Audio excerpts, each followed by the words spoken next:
Elena Anziutti, coordinatrice del progetto Giovani Movimento per la Casa per l'Europa. Elena, in cosa consiste il progetto? Allora, questo è un progetto transfrontaliero perché coinvolge 3 territori, ossia il Friuli Venezia Giulia, rappresentato dalla Casa per l'Europa di Gemona, la provincia di Belluno, quindi il Veneto, e la regione Carinzia, l'Austria. Noi ci vantiamo di essere riusciti a costruire questo solido partenariato per affrontare una tematica certamente non facile, quella della disoccupazione giovanile. Infatti spesso si tende ad affrontare questa tematica solo in termini teorici, noi invece vogliamo agire praticamente sul pratico. Ad ogni modo le attività concrete inizieranno nelle prossime settimane con la selezione di 15 giovani per ogni territorio. L'età target è quella dai 18 ai 25 anni indicativamente, e in agosto ci sarà il primo scambio giovanile in Austria in cui saranno presenti tutti e 45 giovani dei 3 territori. Poi da settembre e ottobre fino a dicembre i gruppi porteranno avanti delle attività nei loro territori per poi presentarle a febbraio del prossimo anno nel meeting finale che si terrà a Belluno. Assessore Molinaro, buongiorno. Quali sono a suo avviso le priorità che le politiche giovanili devono affrontare oggi? Ce n'è una di carattere strutturale, che è un'azione che abbia a che fare con i giovani, deve essere fatta con i giovani e non per i giovani. Quindi la prima cosa da mettere in campo è quello di trovare i modi per cui ci sia un protagonismo.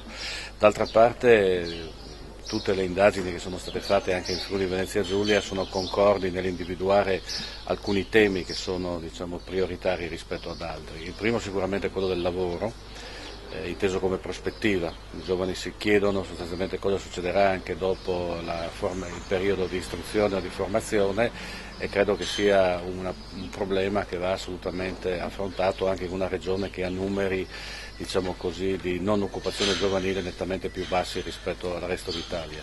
Il secondo è quello dell'istruzione in senso lato, cioè nel senso che i giovani si chiedono molte volte se valga la pena frequentare una scuola piuttosto che un'altra, ma soprattutto pensando a quelli che sono gli esiti finali, cioè che cosa gli darà dopo 4 o 5 anni oltre al pezzo di carta così importante.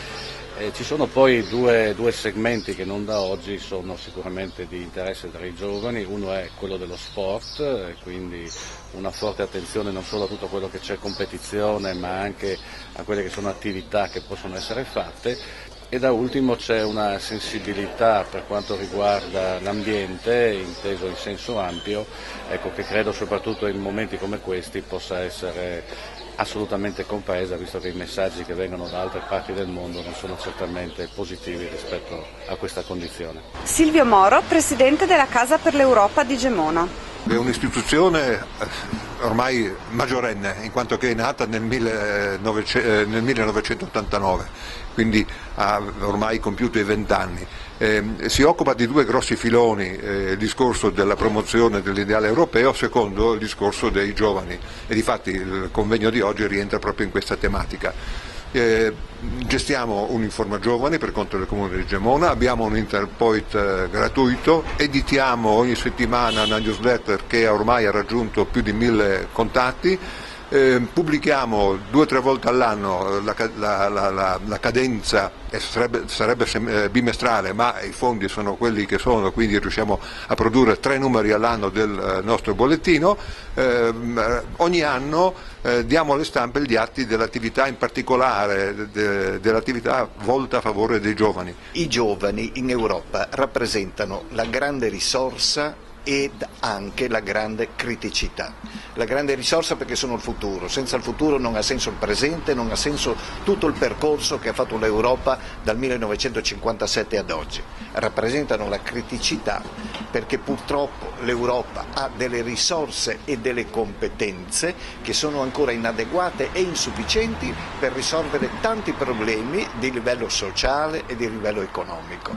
Noi abbiamo delle grandi aspettative verso l'Europa, però però gli Stati membri non danno all'Europa né le risorse né le competenze che siano in grado di risolvere queste aspettative. Non sono competenze esclusive quelle dell'Europa per quanto riguarda i giovani e non sono neanche competenze concorrenti, sono semplicemente ambiti in cui l'Europa può fare un'azione di implementazione rispetto a quella degli Stati membri. Quindi qui noi dobbiamo denunciare una carenza di possibilità di governabilità, di governance dell'Europa per la soluzione di questi problemi, purtroppo. Ecco, allora a fronte delle grandi aspettative c'è bisogno di demandare, di devolvere all'Europa risorse e competenze per risolvere i problemi, risorse e competenze che purtroppo sono ancora molto scarse.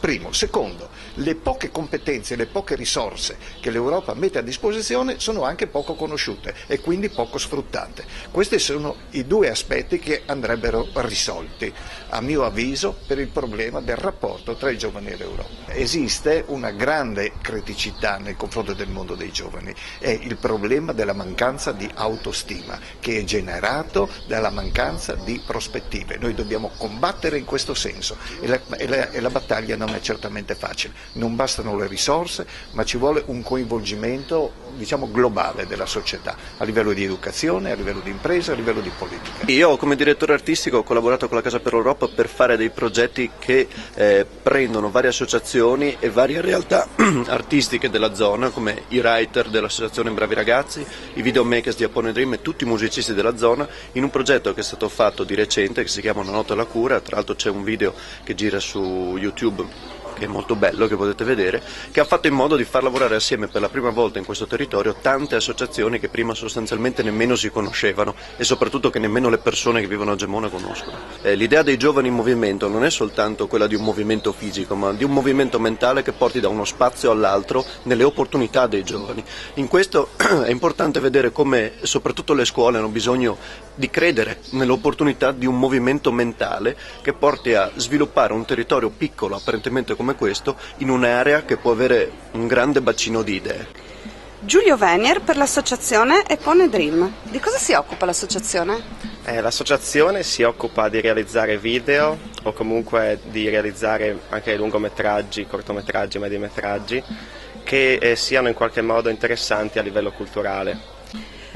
Giulio Frasson del Centro Studi Podresca. Di cosa si occupa il Centro Studi e come mai avete partecipato oggi?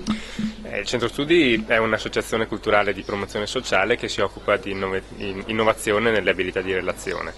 Io seguo il centro di aggregazione giovanile, per cui sono particolarmente interessato a queste iniziative internazionali rivolte ai giovani, sia a accumulare informazioni e vedere poi possibilità di partecipazione per i nostri giovani, per le persone con cui andremo in contatto. Dal 2005 è partita questa manifestazione Elementi Sotterranei, che è la nostra prima attività come Bravi Ragazzi, quindi si occupa di street art, graffiti, tutto il movimento underground,